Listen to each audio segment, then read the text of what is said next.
Welcome to politicals media. తనకు function ఇప్పించాలని కోరుతూ విశాఖకు చెందిన ఓ వికలాంగుడు తన తల్లితో పాటు విశాఖ జిల్లా కలెక్టరేట్కి వచ్చారు.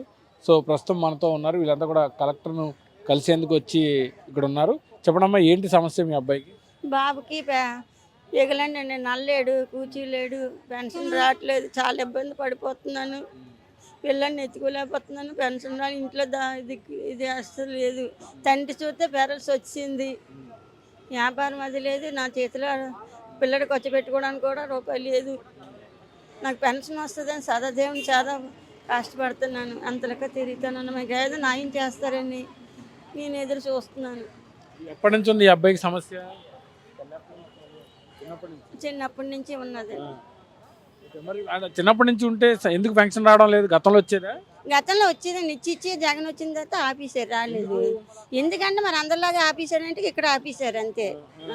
అది కారణం అని తెలియదు. మరి మీరు అడగలేదా సచివాలయానికి వెళ్ళి? ఏంటి ఎందుకు వెళ్ళానండి, వస్తే పెడతామని అలాగే ఇచ్చి పంపించేస్తాను. అలాగే తిరగలేకపోతున్నాను. గతంలో ఎంత వచ్చేది పెన్షన్? అప్పుడు జగన్ ఉన్నప్పుడు 3000 వచ్చింది అప్పుడండి. మరి ఇప్పుడు అక్కడ అధికారులను ఎవరిని అడగలేదా? మరి ఎందుకు తీస్తారు ఏంటి? అడిగామండి, వస్తే పెడతామని ఎలాగే ఇచ్చి పంపించేస్తాను మనుషులు అంతే. మరి మీ ఆయన గారికి ఏంటి సమస్య? మీ ఆయన గారికి ఆయనకి పెరల్స్ వచ్చింది, షుగర్ మీద పెరల్స్ వచ్చింది. మరి మీ కుటుంబ పోషణ ఏంటి?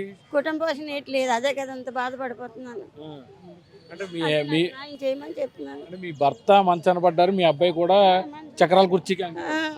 మరి ఎలా మా కుటుంబ పోషణ కష్టం కదా? అందుకే మరి బాధపడుతున్నాను ఇప్పటికి. ఎంతమంది పిల్లలు మీకు? ఒక పాప, ఒక బాబు. పాపకు పెళ్ళి అయిపోయింది.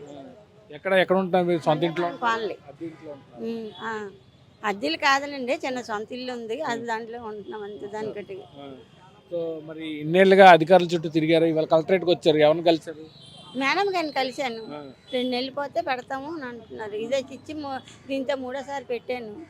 ఇదే మాట చెప్పి పంపించేస్తాను. మరి మీ స్థానికంగా ఉండే నాయకులు కానీ మీరు ఎవరు కర్రలేదా? వాళ్ళు ఏం చెప్పారు? చేసామండి, వస్తే పెడతామని ఇలాగే మాట చెప్పి పంపిస్తాండ్రు. కష్టంగా ఉన్నది, అదే బాధపడతాను అన్నప్పుడు. ప్రభుత్వాన్ని ఏం కోరుతున్నారు? అదే చంద్రబాబు నాయుడు కొంచెం న్యాయం చేస్తారని సదాదేవిని కోరుతున్నాము. అదే చేస్తారంటే అందరూ, అందు గురించి అతని మీద పడుతున్నాం. చెప్పండి, మీకు ఎప్పటి నుంచి, మీ చిన్నప్పటి నుంచి ఇదే సమస్య? చిన్నప్పటి నుంచి పోలియో అండి నాకు. చిన్నప్పటి నుంచి పోలియో. ఇప్పుడు పెన్షన్ పెడదామనేసి కొత్తగా తిరుగుతున్నాం. అది 2 సంవత్సరాలు బట్టి తిరుగుతున్నాం. ఇది సదరం కూడా చేయించాము, సదరం సర్టిఫికేట్ కూడా చేయించాను. అది హెల్త్ కూడా కొద్దిగా బాగట్లేదు నాకు. గతంలో పెన్షన్ వచ్చేదా? పెన్షన్ వచ్చేది అండి అప్పుడు 3000 ఇచ్చేవారు.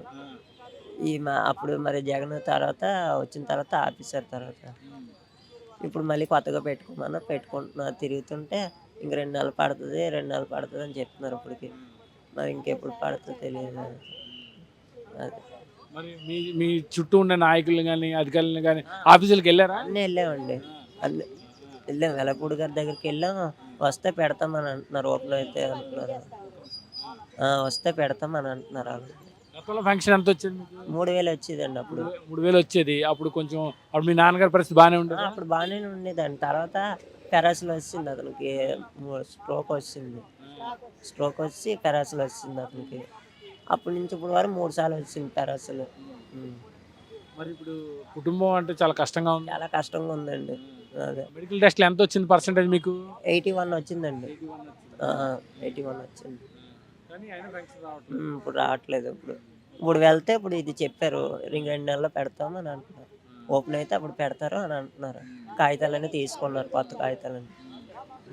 మీరు ప్రభుత్వాన్ని మీరు ఏం కోరుతున్నారు? మీకు ఏం కావాలి? నాకు పెన్షన్ ఇప్పిస్తే చాలండి. మా ఇంట్లో కొద్దిగా ఆదాయం అవుతుంది, అంత కూడా బాగుంటుంది కొద్దిగా. చూస్తున్నారు కదా, మనం చూసుకోవచ్చు. ఈ వికలాంగుడి పరిస్థితి చాలా దీనమైన పరిస్థితి. ఎందుకంటే పుట్టుకతోనే తను వికలాంగుడిగా ఉన్నాడు. గతంలో వీరికి పెన్షన్ వచ్చేది. గత కొన్ని ఏళ్లుగా పెన్షన్ నిలిచిపోవడంతో ఈ కుటుంబానికి ఉన్నటువంటి పెద్ద దిక్కు వీరి తండ్రికి కూడా స్ట్రోక్ రావడం వల్ల పక్షవాతం వచ్చి ఆయన కూడా మంచానికే పరిమితం అయ్యారు. కొడుకు చూస్తేనేమో చక్రాల కుర్చీకి పరిమితం అవడంతో వీరి ఆర్థిక భారం అంతా కూడా తీవ్రమైన పరిస్థితిలో ఉంది.